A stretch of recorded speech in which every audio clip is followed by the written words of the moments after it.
Milestone স্কুলে বিমান বিধ্বস্তের বিভীষিকাময় ৩ মিনিট। গত সোমবার দুপুরে বিমান বাহিনীর প্রশিক্ষণ যুদ্ধ বিমানটি উত্তরার মাইলস্টোন স্কুল অ্যান্ড কলেজের একটি দোতলা ভবনে যখন আছড়ে পড়ে, তখন দোতলার একটি কক্ষে ৭-৮ জন ছাত্রসহ আটকে পড়েন ইংরেজি শাখার জ্যেষ্ঠ শিক্ষক মোহাম্মদ সাইদুল আমিন। পরে তিনি বারান্দার একটি ফটক ভেঙে ছাত্রদের অক্ষত অবস্থায় বের করে আনেন। সেই রুদ্ধশ্বাস ঘটনার বর্ণনা এই শিক্ষকের জবানিতে শুনুন। স্কুল ছুটি হয়ে গেছে। দোতলায় আমার সঙ্গে শ্রেণীকক্ষে ৭-৮ জন বাচ্চা ছিল, বেশিরভাগই অষ্টম শ্রেণীর ছাত্র। হঠাৎ বিকট শব্দ।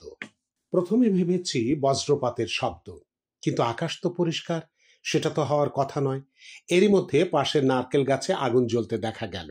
কি ঘটেছে ভাবতে ভাবতেই দোতলার বারান্দা সহ বিভিন্ন স্থানে আগুন ছড়াতে লাগলো।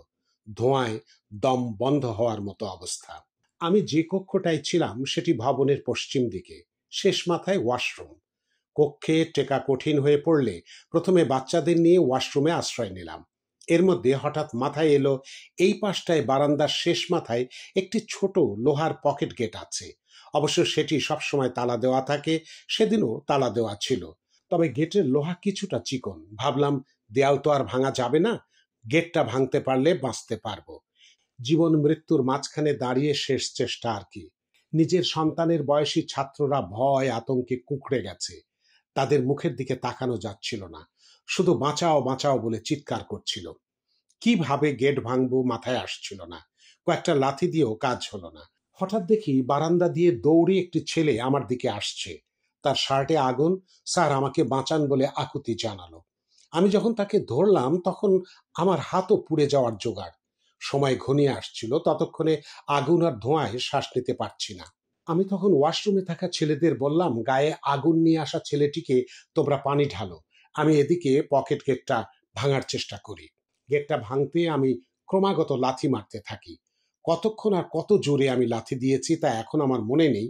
শুধু ভাবছিলাম যে করেই হোক গেটটা ভাঙতে হবে। এক পর্যায়ে কয়েকটি চিকন লোহা ভেঙে এবং বাঁকা করে একটা শরীর ঢোকানোর মতো ফাঁকা করা গেল। গেটের লাগোয়া ছিল একটি আম গাছ, সেটা ধরে নিচে নামে ২-১ জন। এর মধ্যে বাইরে থাকা লোকজন আম গাছে উঠে সবাইকে নামায়। বিকট শব্দ, ছাত্রদের ওয়াশরুমে নেওয়া, গেট ভাঙা, সব মিলিয়ে সম্ভবত মিনিট ৩ সময়। এই সময়টুকু তখন অনন্তকাল মনে হচ্ছিল। নিচে নেমে প্রথমবার বুঝতে পারি যে আমাদের ভবনে বিমান আছড়ে পড়েছে। এর আগে বিমান দুর্ঘটনার কথা মাথাতেই আসেনি।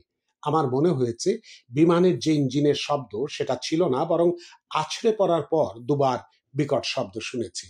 প্রথমবার আছড়ে পড়ার, আর দ্বিতীয়বার মনে হয় জ্বালানির বিস্ফোরণ। স্কুলের যে দোতলা ভবনে বিমানটি আছড়ে পড়ে সেটির নিচতলায় বাংলা ভার্সনের ক্লাস হয়, দ্বিতীয় তলায় ইংরেজি মাধ্যমের। আমি যে তলায় ছিলাম সেখানে সিঁড়ির ২ পাশে ১২টি কক্ষ। এক পাশে মেয়েদের শ্রেণীকক্ষ, অন্য পাশে ছেলেদের। এর বাইরে ল্যাবরেটরি, শিক্ষক কক্ষ আছে। বিমানটি আঘাত হানে ঠিক সিঁড়ি বরাবর নিচতলায়। তারপর দ্রুত সর্বত্র আগুন ছড়ায়। বেলা ১টার দিকে স্কুল ছুটি হয়েছে।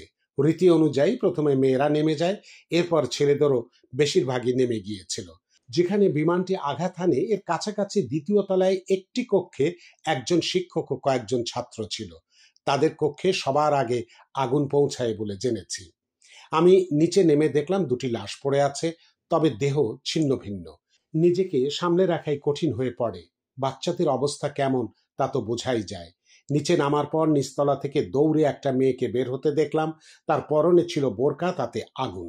আমার সঙ্গে যে ছেলেগুলো ছিল তাদের সবাই নিরাপদে বের হতে পেরেছে, তবে ধোঁয়া, আগুনের তাপে নিঃশ্বাসে সমস্যা হয়েছে।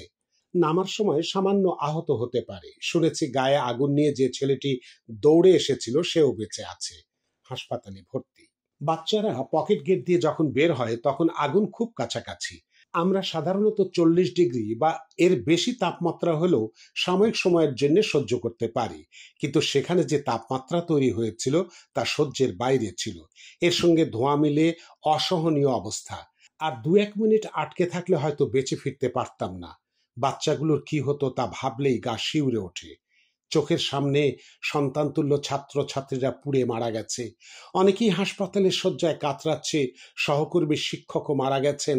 আহত হয়ে জীবন বাঁচাতে লড়ছেন অনেকে। এক বিভীষিকা, এমন দিন দেখতে হবে তা কোনোদিন ভাবিনি। যে ফুলগুলো ঝরে গেছে তাদের আমরা ফিরে পাবো না। যারা বেঁচে আছে তাদের জন্য সৃষ্টিকর্তা ফিরিয়ে দেন এই প্রার্থনাই করছি।